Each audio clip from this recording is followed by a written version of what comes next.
მოგესალმებით. დღეს დაგიბრუნდით საკმაოდ საინტერესო თემით. ეს არის მედიცინა და სპორტი. ჩემი თანაწამყვანია ქაბატონი სოფია ჭედია, ჩვენი სტუმარია ბატონი დავით ხარაბაძე, კლუბ დინამოს ექიმი. მადლობა ძალიან დიდი სტუმრობისთვის პირველ რიგში და პირველ კითხვას დაგისვამთ. ზოგადად როგორ აირჩიეთ ეს პროფესია, რომელიც საკმაოდ ჩემი აზრით იმ პერიოდისთვის უცნობი პროფესია იქნებოდა სამედიცინო მიმართულებებიდან. მოგესალმებით, პირველ რიგში დიდი მადლობა მოწვევისათვის. წარმატებას უსურვებთ თქვენს პოდკასტს და ესეთი ტიპის პოდკასტები ძალიან საჭიროა და ძალიან სასარგებლოა ჩვენი სოციუმისთვის და მოსახლეობისთვის. რაც შეეხება ამ შეკითხვას, როგორ ავიჩიე სპორტი მედიცინა, პირდაპირ გეტყვით, აქ დასამალი არაფერი არ არის, საკმაოდ შემთხვევით. იმიტომ რომ როდესაც სამედიცინო უნივერსიტეტი დავამთავრე, რეზიდენტურაში იმ პროფესიით გაგრძელება რაც მე მინდოდა, არა დასამალ ნეიროქირურგია მინდოდა, მაგრამ ჩემი ერთი კონკრეტული ჯანმრთელობის პრობლემის გამო ეს თემა გამოირიცხა. ამის შემდეგ ჩემმა მეგობარმა, ასევე ცნობილმა ექიმმა მერაბ ვარძუკაშვილმა მირჩია, რომ ერთ-ერთ კლუბს სჭირდება ექიმი და ხო არც დიდი, სანამ მომდევნო წელი მოვა რეზიდენტურის, რომ ნუ კი ბატონო, ცადე და ამის შემდეგ ისე მოხდა, რომ ზუსტად ამ სფეროში გავიარე რეზიდენტურას და გავაგრძელე და დავრჩი აქ. ასე რომ მიუხედავად იმისა, რომ ძალიან მიყვარდა სპორტი ბავშვობიდან, ვერ წარმოვიდგენდი თუ ასე სპორტული. სხვათა შორის პირველად რომ ჩავედი სოფელში, ამის ჩემთან სოფელში და რომ მკითხეს, რომ ბოლო-ბოლო რისი ექიმი ხარ და როთხა სპორტული ექიმი ვარ მეთქი, მაგიზე ისწავლებდია 6 წელი ასე მეთქი სპორტული ექიმი. ნამდვილად წარმომიდგენია რა რეაქციები იქნება. იქ თუ ქირურგი არ ხარ და ან კარდიოლოგი არ ხარ, ან რაღაცა ისე სხვა ექიმი. კი ბატონო. რადიოლოგიის მიმართაც ცოტა სკეპტიკური დამოკიდებულება იყო თავიდან, არა? კი, მეც ესე შემთხვევით ვარ აბსოლუტურად მოხვედრილი რადიოლოგიაში, ჩემი მეუღლე ანესთეზიოლოგია და მეც მისგან დამოუკიდებლად მინდოდა ანესთეზია რეანიმაციის არჩევა, მირჩიეს მისმა მეგობრებმა მან, რომ არ გინდა, რაღაც სხვა ავირჩიოთ უფრო მსუბუქი, მოდი რადიოლოგია შემოდიოდა იმ პერიოდში. არენაზე, ესე ვთქვათ, ჩვენს სფეროში და მოდი აირჩიე რადიოლოგია. აი ულტრაბგერაზე, ეხოსკოპიაზე მაშინ გავრცელებული იყო, ახალი სფერო იყო და სუბთაციის ექიმი, იქ არაფერი არ შეგაწუხებს, ზედმეტი არაფერი არ იქნება და ყველაზე ნაკლებად მიყვარს ახლა სხვა შორის რადიოლოგია. ეს რადიოლოგიიდან ეხოსკოპია, კი მიყვარს, მუშაობდი 2 წელი, მაგრამ ტომოგრაფია მაინც ჩემი მოწოდება იყო და ტომოგრაფიაზე ჩვენ სფეროსთან ძალიან თქვენს გარეშე წარმოუდგენელია კოლაბორაცია სპორტი მედიცინა ტრავმატოლოგია. მაგიტაც ვთხოვე თანაწამყვანობა, რომ ძალიან მინდოდა თქვენთან ერთად ამ პოდკასტში მონაწილეობა. მაინტერესებს თვითონ გზა, როგორც სპორტული მედიცინის მიმართულება, რთულია? საქართველოში კი არა, მხოლოდ ზოგადად სოფლიოში. კი, წინაზე როგორც თქვი, ერთი შეხედვით თითქოს სპორტული მედიცინა და რეაბილიტაცია და თითქოს აი სპორტსმენებს შერაგენაღლება ესეთი რამეა, რომ სპორტსმენებთან ჯანმრთელ ხალხთან გაქურთიერთობა და შემდეგ და სულაც არ არის ესე, პირიქით საკმაოდ რთულია და რაღაც მომენტებში ბევრად უფრო რთულია ვიდრე ჩვეულებრივი სტაციონარული მედიცინა, იმიტომ რომ ნომერ პირველი ასე ბჭყალებში ხელი შემშლელი ფაქტორი ჩვენაზე გვაქვს, ეს არის დრო. იმიტომ რომ თუ ჩვეულებრივ ნოზოლოგიაში ექიმი არ არის შეზღუდული დროში, ჩვენთან თავარი არის დრო, იმიტომ რომ ესა თუ ის ფეხბურთელი რაც შეიძლება სწრაფად უნდა დააბრუნო იმ კონდიციაში, რომ არა მარტო ის რომ ტკივილი აღარ კონდეს, არამედ იმ კონდიციაში უნდა დაბრუნდეს, რომ მინორზე გავიდეს და ფეხბურთი ითამაშოს და იმის რეციდივი არ კონდეს შემდეგ. ასე რომ ძალიან შემატევადი და ძალიან სტრესულია, ძალიან ბევრი ზეწოლა ბჭყალებში გაქვს იმისგან, რომ სულ მუდამ აბა როდის იქნება, როდის შენ რო თქვი ერთ კვირაში რატო გავიდა დაუშვათ წარმომიდგენია რა მხოლოდ სტრესია და ასე შემდეგ. თუ განსაკუთრებით მაშინ თუ ეს ფეხბურთელი ასე თქვა საკვანძო ფიგურაა გუნდში. ისიც რა მაინტერესებს ამ თქვენ პრაქტიკაში, აი როდის გააცნობიერეთ, რომ პროფესიონალ სპორტსმენებთან მუშაობა ბევრად უფრო მასშტაბურ კლინიკურ აზროვნებას მოითხოვდა, ვიდრე დაუშვათ ჩვენ, როდესაც მუშაობთ ჩვეულებრივ სტანდარტულ პაციენტთან. ამას აცნობიერებ პირველივე შეკრებაზე, როდესაც ჩვენ ხშირად დავდივართ, ხშირად რა ყოველთვის შეკრება საზღვარგარეთ დავდივართ, ვართ ხან დაუშვათ ანტალიაში, ვართ ხან ავსტრიაში, ალპებში და იქ იმ წუთში ვაცნობიერებ მაშინ, როდესაც ფაქტიურად მთელი აფთიაქი პრეპარატები მიგაქვს და ყველა ექიმი შენახარ. რაც ყური ატკივდება, კანზე გამონაყარი იქნება, ალერგიული რეაქცია იქნება, თუ რაც იქნება, ყველაფრის ექიმი ხარ შენ. ბატონ დავით, რა განსხვავებაა სპორტულ მედიცინასა და კლინიკურ მედიცინას შორის? ზუსტად მაგ კითხვა მინდა, ეხლა თქვენი საუბრეთ, რომ ძალიან რთულია უცებ გადაწყვეტილების მიღება სამედიცინო კუთხით პირდაპირ მინდორზე, ასე ვთქვათ, ბრჭყალებში და შეგიძლიათ მომიყვეთ რაიმე სიტუაცია, რომელიც ძალიან გაგირთულდათ ამ დროს, აი ვთქვათ, მატჩის დროს ფეხბურთელი დაზიანდა, რაღაც სამედიცინო გადაწყვეტილება სწრაფი მისაღები და როგორ აბალანსებთ მწვრთნელების ამ სამედიცინო გადაწყვეტილების მიღებას მწვრთნელებთან, მოთამაშეებთან და აი თამაშის მნიშვნელობის წნეხთან ერთად. კი ბატონო, საკმაოდ მრავლის მომცველი და საჭირო თემა წამოწიეთ, აბსოლუტურად მართალი ხართ. განსხვავება ძალიან დიდია, ესე იგი მედიცინასა და სპორტულ მედიცინას შორის. პირველი განსხვავებაზე და მთავარ განსხვავებაზე, გარკვეულწილად ვისაუბრე, ეს არის დრო, იმიტომ რომ ჩვენ დროში ვართ შეზღუდულები მკურნალობაში და ამაში, რა თქმა უნდა, ამ სტრესს აძლიერებს ზუსტად ის, რომ რომელ ადგილზეა გუნდი, რაოდენ ჭირდება ესა თუ ის ფეხბურთელი მწვრთნელის მხრიდან, დირექტორატის მხრიდან, თვითონ ფეხბურთელის მხრიდან, იმიტომ რომ თვითონაც რა თქმა უნდა რომ რაც შეიძლება მალე დაბრუნდეს, აი თუ არის დავცხო ნოზოლოგია, რომელსაც ჭირდება 8 კვირა, ყოველთვის გეუბნება რომ აი 6 კვირაში იყო ვერ მოვასწრებ, ხო ინდივიდუალურია და ასე შემდეგ და ასე. ეს ერთი მომენტი. მეორე მომენტი, ნახეთ, ჩვეულებრივი მედიცინის კითხვა, დაუშვათ თუ არის რაიმე ტკივილი, კითხვა არის ჩვეულებრივი, რატომ ტკივა? სპორტულ მედიცინაში კითხვა არის შემდეგნაირად, რატო ტკივა დატვირთვის დროს? რატო ტკივა მოძრაობაში? იმიტომ რომ შეიძლება სპორტულ მედიცინაში საერთოდ ესე სიარულში და მოსვენებელ მდგომარეობაში არანაირი ტკივილი არ იყოს, მაგრამ ტკივილი წამოდიდეს დატვირთვის დროს. თუ ჩვეულებრივი სტაციონარის პაციენტს, ასე ვთქვათ, ის მიზეზი, რამაც გამოიწვია ესა თუ ის პრობლემა, ამის შემდეგ ამ მიზეზს ერიდება, მაგალითად თუნდაც აი ჩვეულებრივი back pain სინდრომი, რაცა წელის ტკივილი ქონდა და უთხრეს რომ სტაციონარში რომ სიმძიმეებისგან, დაწევისგან თავი შევა, ამასერიდება. სპორტ მედიცინაში არა. ზუსტად იქ უნდა დაბრუნდეს, რამაც გამოიწვია ეს ტრავმა. და ამის შემდეგ ის ექიმის როლიც ის უნდა იყოს, რომ ისე გააკეთოს ის პრევენცია, რომ იმ დატვირთვის ფონზე იგივე პრობლემა აღარ წამოვიდეს. აი ეს არის ძალიან მნიშვნელოვანი. რაც შეეხება თვითონ მოედანზე მიღებულ გადაწყვეტილებას, ჩემთვის პირადად ძალიან აი ყველაზე რო დამისვათ ეხა კითხვა რომ აი რომელია ყველაზე ისეთი კრიტიკული მომენტი და სად ხარ ყოველთვის აი ესეთი რაღაც დაძაბული.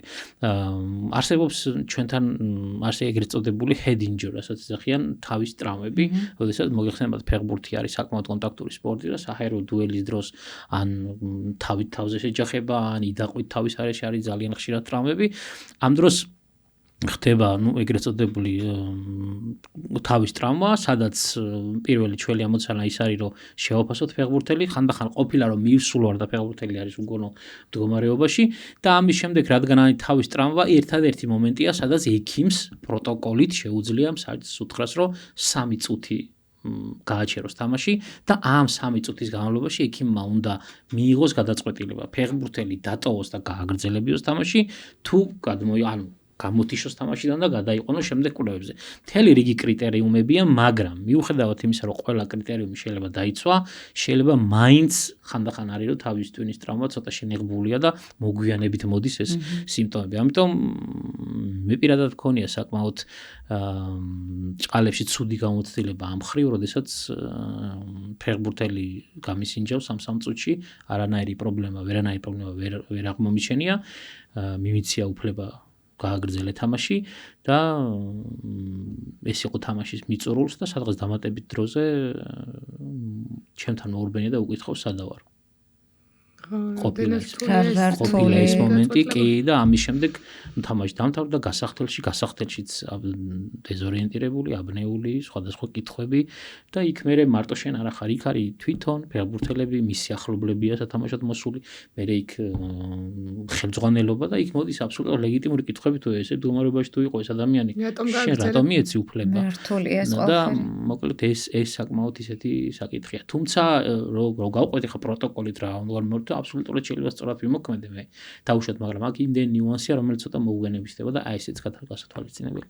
ერთი კითხვა მაქვს კიდევ, აი თქვათ რა უფრო ხშირი ტრავმებია, ზედა კიდურის, ქვედა კიდურის და აი თქვათ წინაჯვარედინი იოგის დაზიანება, მენისკების დაზიანება, კუნთების, მყესების დაზიანება, რომელი უფრო ხშირია?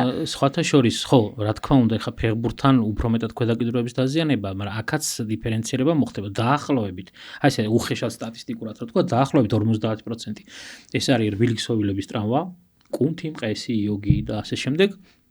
ამის შემდეგ მოდის კოწვის ასე ვთქვათ ღრძობა და იოგოგენური აპარატის დაზიანება და სულ ბოლო ადგილზე ასე ვთქვათ სადღაც 20%-ში არის სადღაც მუხლის ტრავმები, ისე თქვენ რაც ახსენეთ და სხვათა შორის ძალიან ის ACL-ი რაც თქვენ ახსენეთ, წინაჯვარედინების დაზიანება არის მე თუ მკითხავთ არის ყველაზე რთული ტრავმა ფეხბურთში. ფეხბურთელისთვის ახილების მყესის გაწყვეტასთან პარალელურად ერთად, მაგრამ ეს საკმაოდ იშვიათი ტრავმაა მაინც.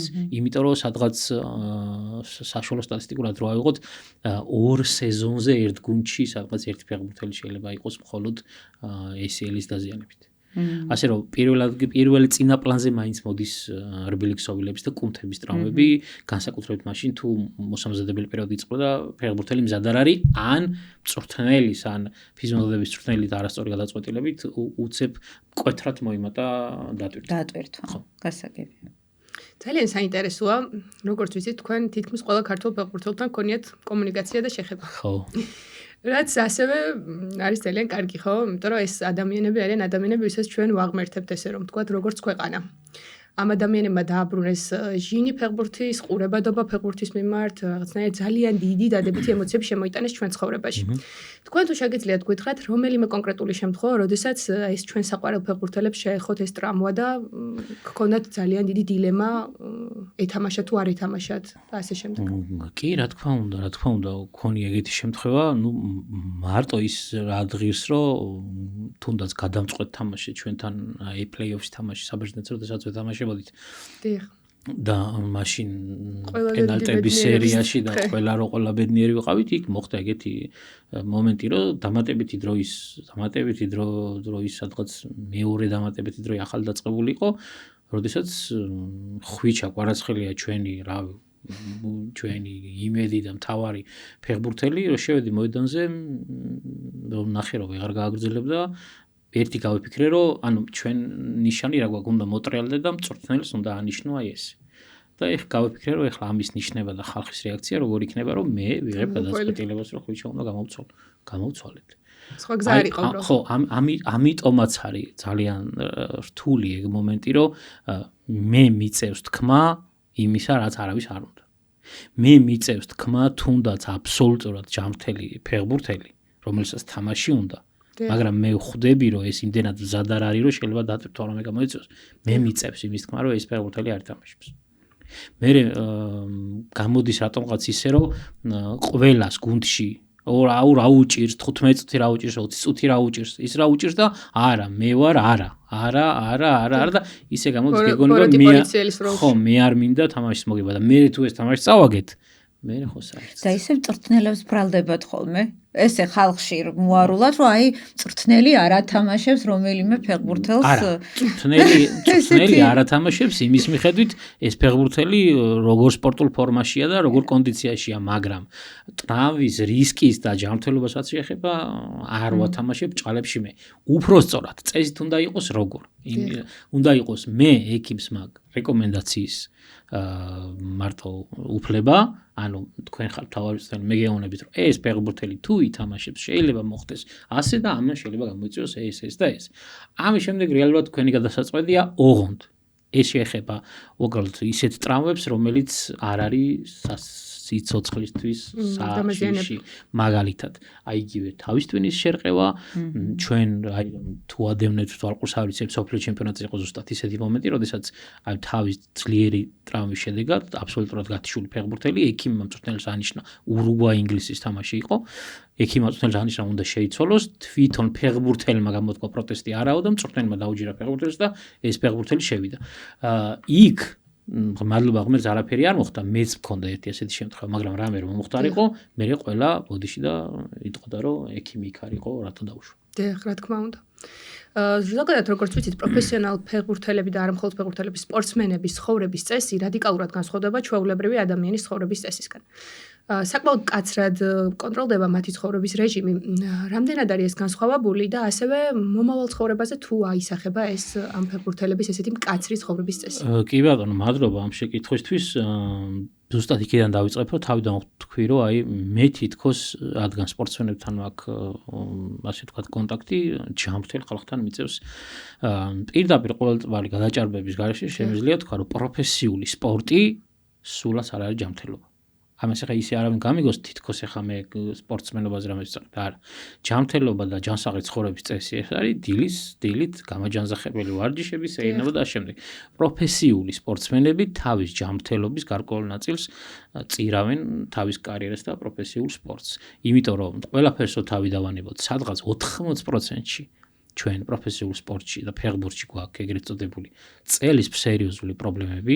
ამ 80%-თან რა თქმა უნდა ჩამოყალიბებითი აქ არის გასწრებული ნაკლები, მაგრამ 80% ჩვენ გვაქვს მაინც წელის ტკივილებით სახსროვანი პრობლემები, რბილი ქსოვილების არაერთი და განმეორებადი ტრავმის შედეგად რბილი ქსოვილებში გაჩენილი ეგრეთ წოდებული შემაერთებელი ქსოვილი, როგორც ელასტიურობას უშლის ხელს, ასევე შინაგანი ორგანოები, გულის კუნთი მოიხსენებათ ახლა სპორტსმენების გულის როგორ ჰიპერტროფირებული და ასე მთელი რიგი პრობლემებია, რომელიც მე ნელ-ნელა რა თქმა უნდა თავს იჩენს, მაგრამ ამის პარალელურად თუ ამ ყველაფერს პროფესიულად უდგები და იმ წესებს იცავ, რასაც უნდა იცავდეს სპორტსმენი, მაშინ ეს რისკი, რა თქმა უნდა, მინიმალურამდეა დაყვანილი.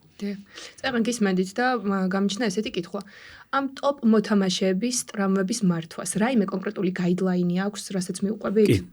კი, ყველა ტრამვას აქვს თავისი პროტოკოლი, თავისი გაიდლაინი, ოღონ ყველაფერი, რა თქმა უნდა, არის ინდივიდუალური და ზუსტად ეს ექიმის კვალიფიკაცია ზუსტად მაგას მიუთითებს, რომ ინდივიდუალურად უნდა მიუდგეთ აი ეს პროტოკოლი, რაც არის, უნდა მოარგო შენებურად ამ ფეხბურთელს და შეიძლება ამ პროტოკოლში გაწერილი ვადები შეიძლება საკმაოდ შეგიმცირდეს და ამაში ხელი უნდა შეგიწყოს თვითონ ასე ვთქვათ ექიმმაც. იმიტომ რომ ძალიან ბევრი ამ პროტოკოლებში ძალიან ბევრი საკამათო მომენტია, ძალიან ბევრი მაგალითად მე ვყოფილი ვარ კონგრესებზე, მსოფლიო ფეხბურთის ასე ვთქვათ მედიცინის წამყვან კონგრესებზე, სადაც დავუშვათ ერთი ცნობილი კლუბის ექიმი გამოვიდოდა და თავის გამოცდილებით იტყოდა, რომ აი დავუშვათ თამაშის წინ მე ფეხბურთელებს ჩვენ მენიუში გვაქვს ეს.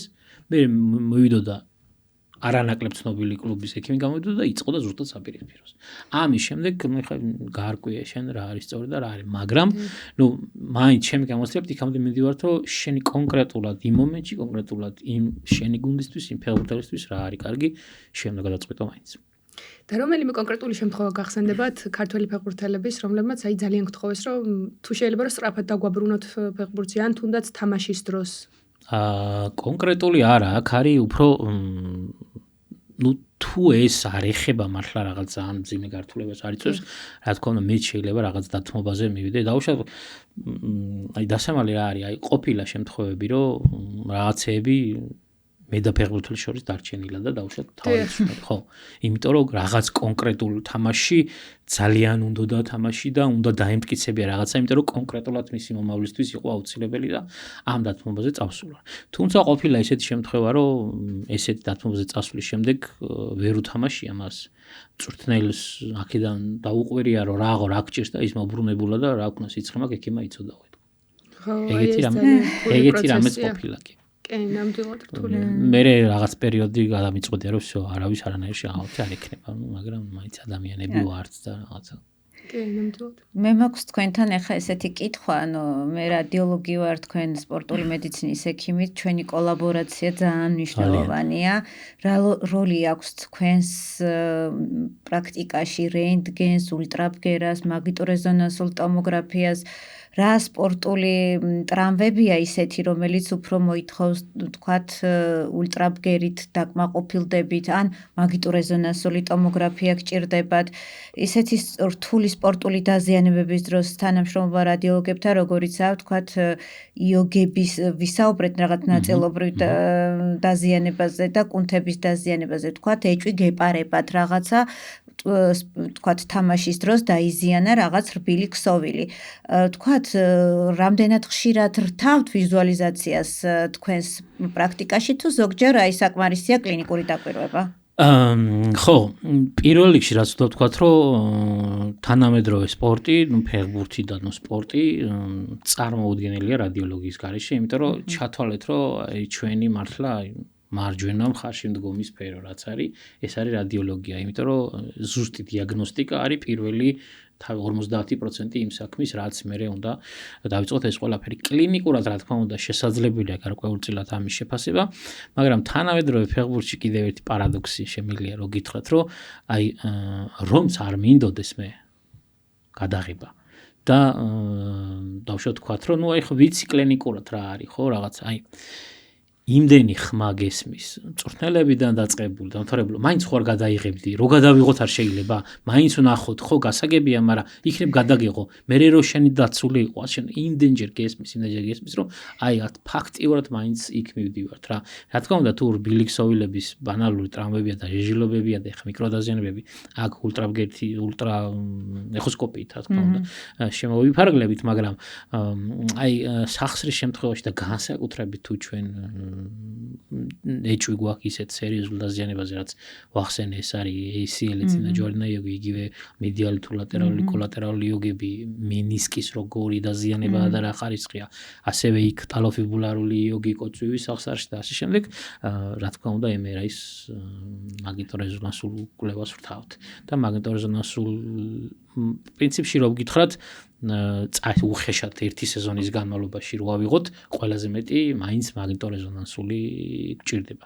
მწვავე შემთხვევაში, აი რაღაც ვახსენე რა თავის დაზიანებები და ჰედინჯურები, მაგ დროს რა თქმა უნდა, ეხლა გადაყვანის შემთხვევაში და ამბულანსის გადაყვანის შემთხვევაში იქ კატე და თავის და კი ბატონო, თუმცა არის ისეთი შემთხვევები, როდესაც ჩვენ გქონია საერთოდ არა საფეხბურთო ტრამვები და დაგვჭირებია ძალიან სერიოზული ჩარევა. მელენა და მოგეხსენებათ ახლა ასე შემდეგ და იქ გასტროსკოპია და მთელი რიგი მეთოდები რომლებიც მოკლედ ფაქტიურად მინი კლინიკა შეიძლება იყოს ახლა მე რო გქონდეს საშუალება დავუშვათ და რო გითხრან რომ აი როგორც საზღვარგარეთ ტოპ კლუბებს აი ბარსელონას რეალ მადრიდს თავისი კლინიკები რო ჩვეულებრივად კლინიკას გააკეთებს სადაც ყველა ექიმს აბსოლუტურად დასვავ და ყველა ექიმს ექნება ძალიან დატვირთული მუშაობა დაწყებული კანის ექიმიდან დამთავრებული არშურს თქვენი ალერგოლოგი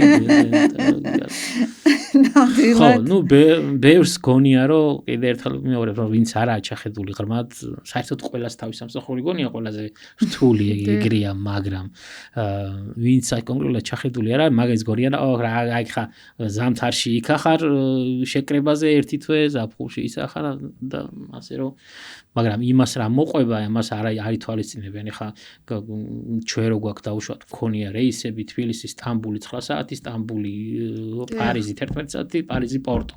გქონია მე სა და მეორე დღეს თამაში. აი როგორი სათამაშოა ამის მე.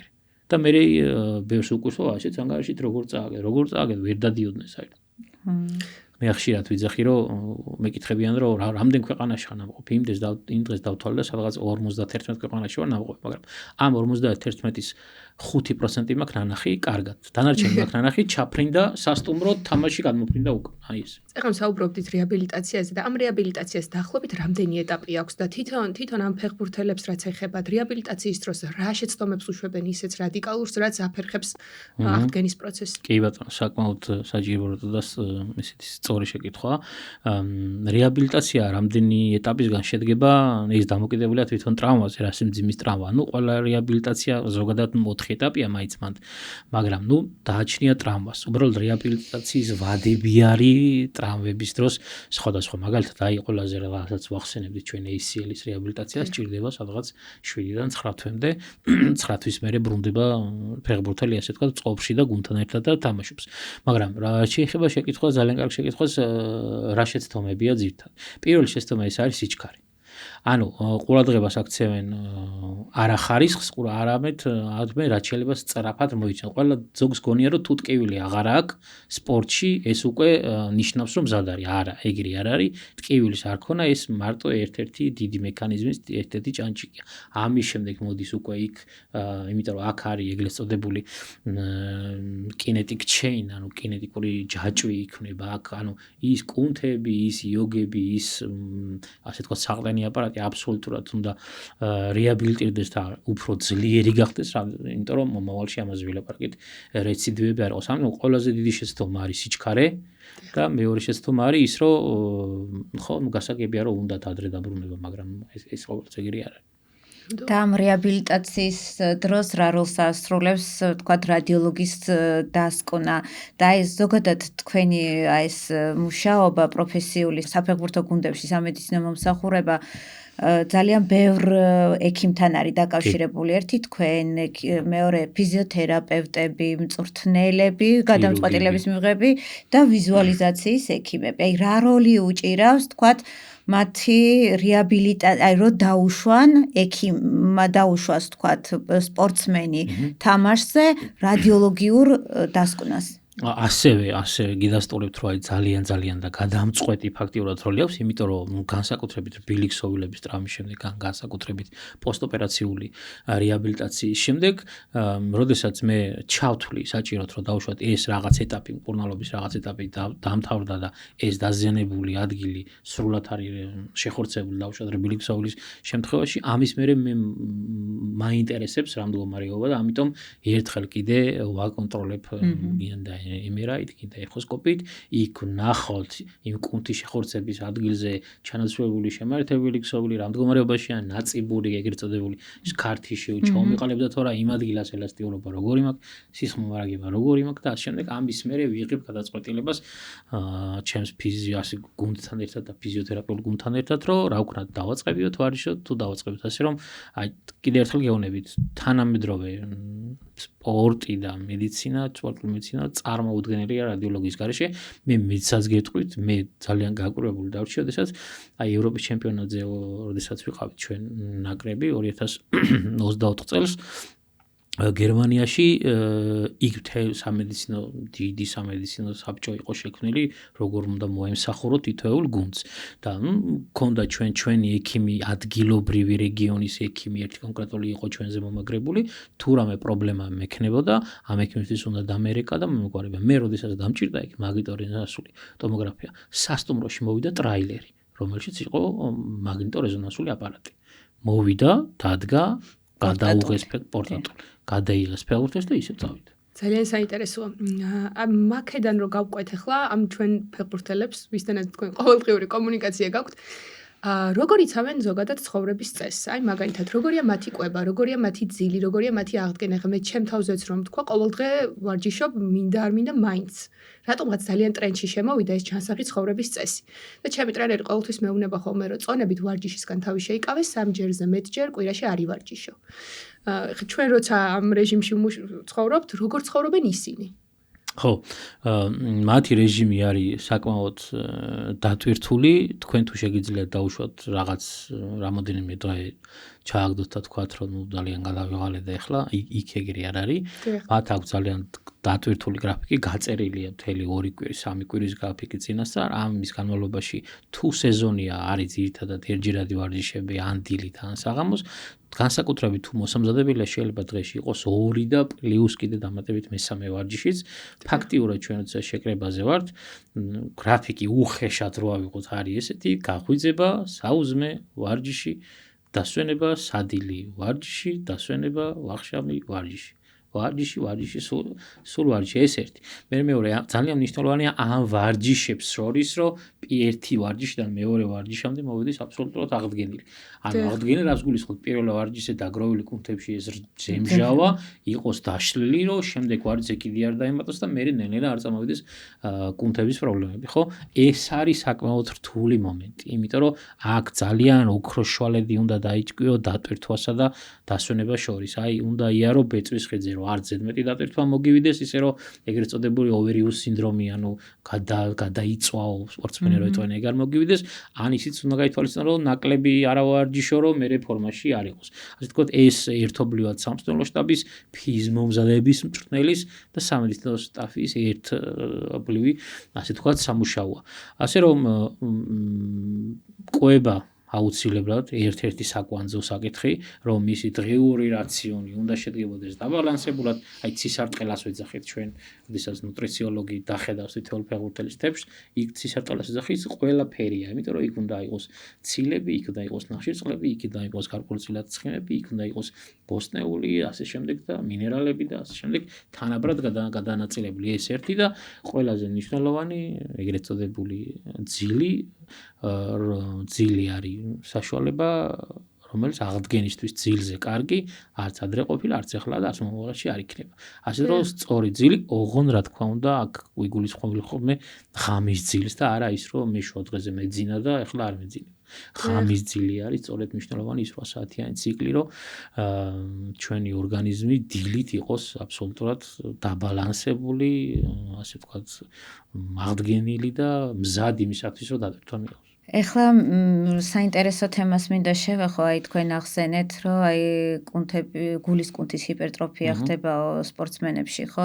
ეს ჩვენც ვიცით გაგვიგია და მინდა მაინტერესებს, აი თქვათ ახალგაზრდა ფეხბურთელებში რა პრობლემები გვაქვს საქართველოში და ყველაზე ხშირი პრობლემა რა არის და მე მინდა მოგიყვეთ ერთი ჩემი გამოცდილება, ჩვენი კოლეგა ექიმი, რომელიც გულის მაგნიტურეზონანსულ ტომოგრაფიას აკეთებს და ულტრაბგერასაც გულის ბავშვები ხშირად მიყავთ სპორტზე, უნდათ რომ ყველა მშობელს, მეც მშობელი ვარ და მინდოდა ჩემ შვილს სპორტით დაკავებული ყოფილიყო ჩემი შვილი და ისა მიყავთ სპორტულ დარბაზებში ფეხბურთია, კალათბურთია, ვთქვათ რაგბი და ასე შემდეგ.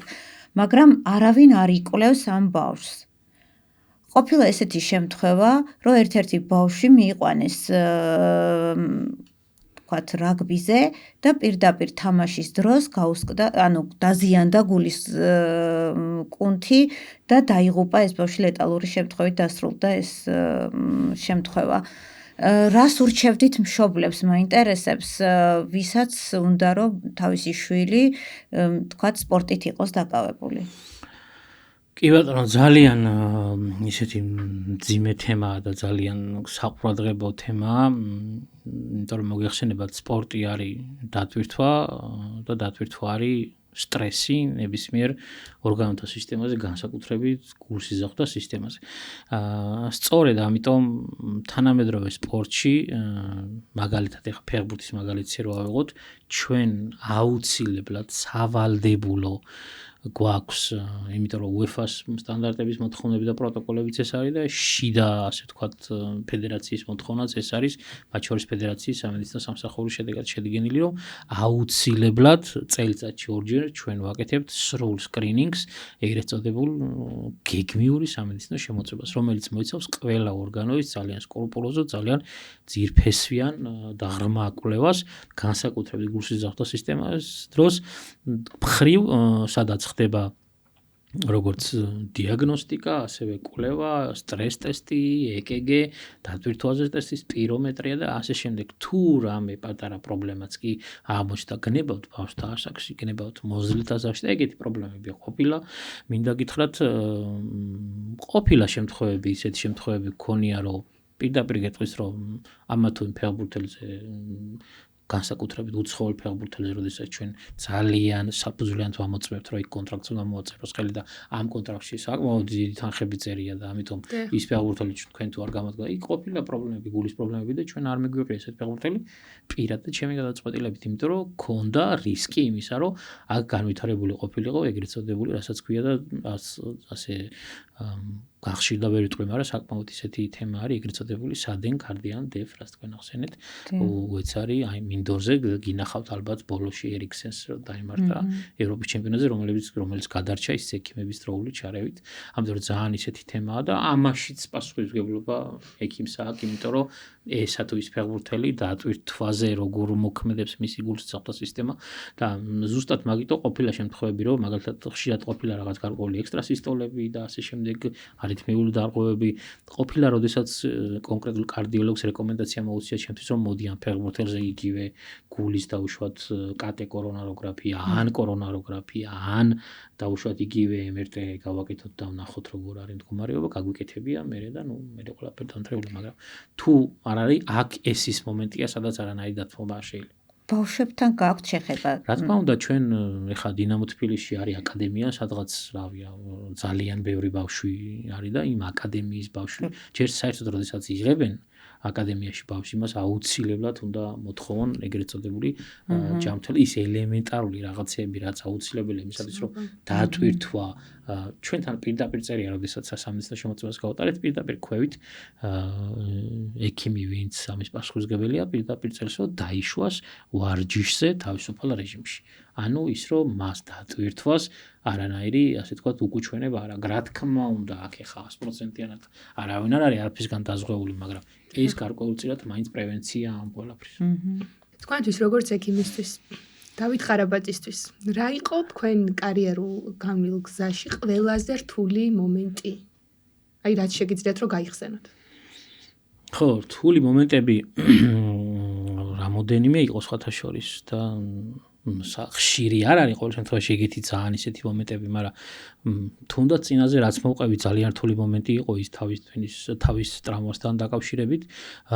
ყოფილა მომენტი, როდესაც თამაშის წინ ერთ-ერთ ფეხბურთელს მიუღია ძალიან უმძიმესი ტრავმა კიდურზე და კოწვის სახსარზე. ეს იყო სხვათა შორის ცნობილი ამბავი ეს ეროვნულ ნაკრებში მოხდა ერთ-ერთი თამაშის წინა ვარჯიშზე იმით მივხვდი რომ იქ რაღაცა საშინელება ხდებოდა იმის ირგვლივ ფეხბურთელები ვინც იყვნენ იმ დროს კი არ დაეხმარნენ ყველა გაიფანტა თავზე ესე ხელებს შემორტყმული და იქ მივხვდი რომ რაღაცა საშინელება დაიმართა ვიზე არის საუბარი თუ შეგვიძლია გიორგი ქვილთაიაზე რა მნიშვნელობა აქვს მაგას ცნობილი ტრავმა ეგ ყველა მიცის აქ იყო კოწვის სახსრის მოტეხილობა და ამოვარდნილობა რომელიც ვიზუალურად იყო აი ისეთი შესახედავი რომ აი ხო გეუბნები გაიფანტა ხალხი იმ ადგილიდან და დაუჭირდა ძალიან ისეთი ჩარევა და თული მომენტი რატო იყო ხა იმიტომ იყო რომ მაშინ საზღვარგარეთ თამაშობდა კერძოდ ბელგიაში და კლუბმა მოითხოვა რომ სასწრაფოდ ანუ პირველად დახმარება და სასწრაფოდ გადმოაფრინეთ ხა ამსეთ ფეხბურთელს ხა ვინ და გავყევი მე ჩავაბარე იქ ექიმებს და იმავე დღეს გადმოფრინდი უკან და თამაშიც ჩამოვასწარი თუ არ ვცდები ხო და ნუ ესეთი მომენტები საკმაოდ ხშირი აი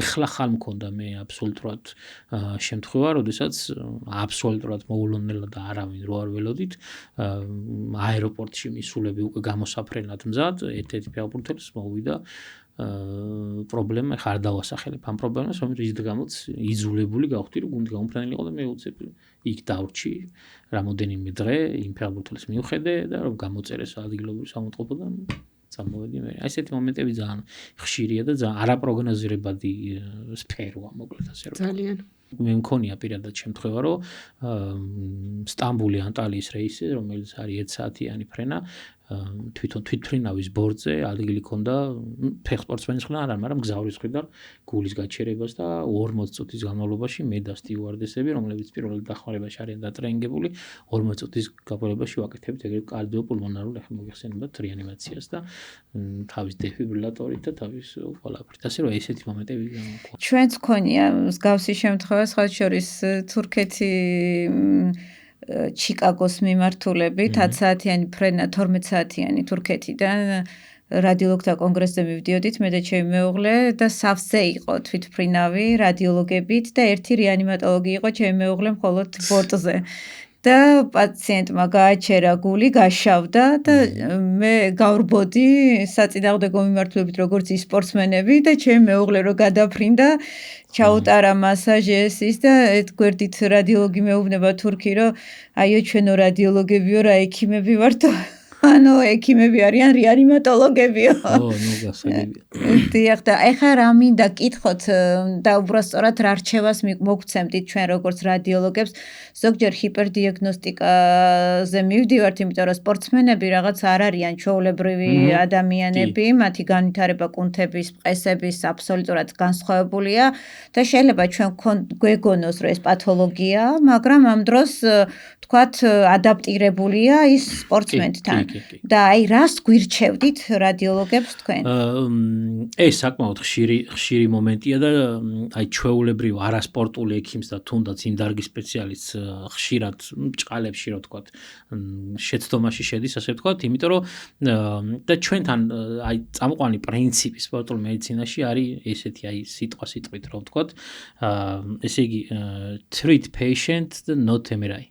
ანუ შეიძლება MRI-ზე იყოს მართლა ისეთი მდგომარეობა, რომ თქვათ, რომ უიმერს რა არის, მაგრამ იქ ჩვეულებრივად ან პირიქით იყოს MRI-ზე ადამიანს ტკიოდეს და MRI-ზე საერთოდ არაფერი არ იყოს. აი ერთი კონკრეტული მაგალითი შემიძლია მოვიყვანოთ, ეს არის ეგრეთ წოდებული განსაკუთრებით რაგბისტებში არის ესეთი სინდრომი, რასაც ქვია ეგრეთ წოდებული Stinger-Börner სინდრომი, რომელიც ხშირად ეშლება კისრის მალების თიაქაში, როდესაც ზუსტად იგივე სიმპტომატიკაა, აი ხელში გადაცემითი ტკივილი, მოულოდნელი, ასე ვთქვათ, წვის შეგრძნება, თითქოს დენმა გამიარა, ხელს საერთოდ უეგრძნობათ და ძალიან ხშირად ყველას გონია, რომ ეს არის ან ტრამვული კისრის თიაქარი, ან სეკვესტრი მოხდა, ან რამე ეგეთი და ესე მდგომარეობა და მაგრამ რამოდენიმე საათში ეს ისე აი ხდება ყველაფერი, იმიტომ რომ ეს იყო უბრალოდ მხრის წნულის კომპრესია, ლატერალური ფლექსიის დროს, როდესაც ეჯახებიან ერთმანეთს და ამ დროს რამოდენიმე საათში ყველაფერი ელაგდება და იმ წუთში MRI-ზე რომ მიხვან მწვავე პერიოდში არაფერი არ ჩანს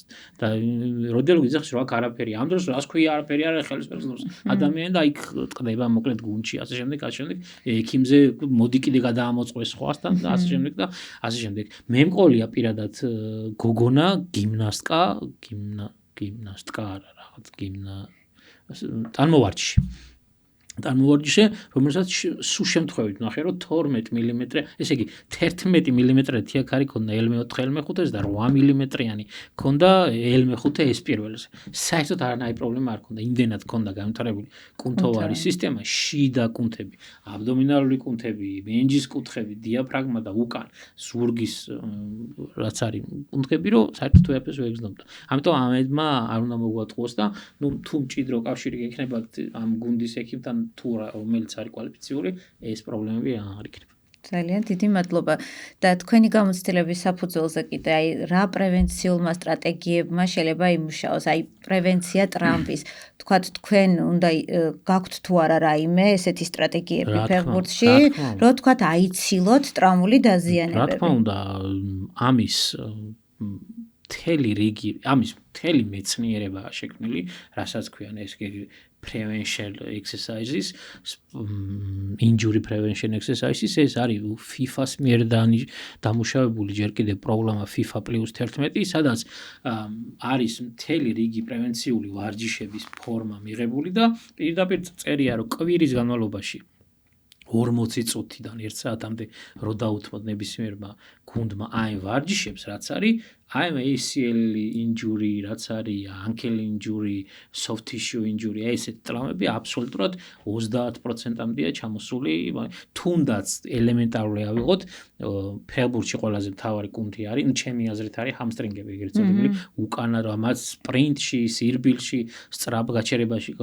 მოძრაობის მიმართულების შეცვლაში გეხმარება და ყველაზე ხშირად ამის დაზიანება. არსებობს ერთი ძალიან მარტივი პრევენციული ვარჯიში, Nordic hamstring, რომელიც ქვია ნორვეგიული Nordic hamstring ქვია, რომელიც ნორვეგების მიერ შემუშავებული.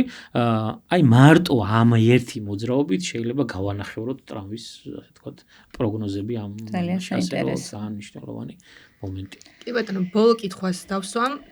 ჩვენ როგორც ვიცით, გიორგი მიქაუტაძე, ჩემი მოგვარია სხვათა შორის, ასევე ბუდუ ზივზივაძე, გიორგი მამარდაშვილი, ხუჩა კვარაცხელია. ყველა ეს ფეხბურთელი სხვადასხვა პოზიციიდან თამაშობს, ხო? ზოგი მეკარია, თავდასხმელი. თუ არსებობს რაიმე კონკრეტული ტრაუმა, რომელიც კონკრეტულ პოზიციას ახასიათებს უფრო მეტად?